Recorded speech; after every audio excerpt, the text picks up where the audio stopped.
to save and load loadouts in Fortnite Creative. So in today's video, I'm gonna teach you guys how to do that. This is a super simple and easy tutorial. This is the updated version. Alright, so what you have to do firstly is go in your island settings. Then once you're over here, you have to go to content. Then once you go to content, you have to scroll down to the fourth option right here. So 1, 2, 3, 4. It's gonna be under galleries devices.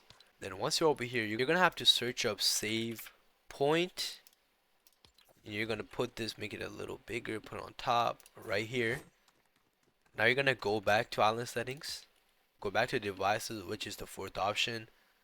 Now you're gonna search a button. You're gonna need two, but for one, just place one over here. I'm gonna show you guys later. Just place one top right here.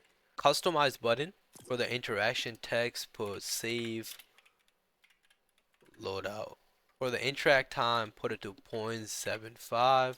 Then once you save the interact time to 0.75, just click on OK. Go back, take your phone out, copy this one right here and one right here.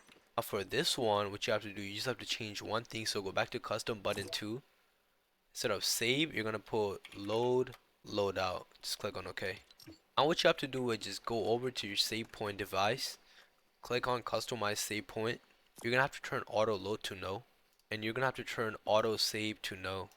Now you're gonna have to put save loadout yes, but everything else you're gonna have to put no. So no, no, no. Just do that for every single one. No, no. Now once you're at the end, make sure you put allow player to clear data to yes. Now you're gonna go on the fourth one, so this one right here. Save player, click on add, select device, button, load player, click on add, select device, button 2. Now just click on OK. Go back over here. So this is the save loadout button, as you guys can see right here. And this is the loadout button. Just click on OK. Now if I load into my game and I pick up this shotgun right here, and I just go back and I save my loadout, boom, I just saved it. Now if I pick up this gun right here and I go back, I want to load my loadout. Like look, so I drop this one right here, I drop my shotgun, and I want to load my loadout. My shotgun comes back. So this is how you save your loadout, and this is how you load your loadout. If this video helped, make sure you like, subscribe, and leave a comment down below. Thank you for watching the video.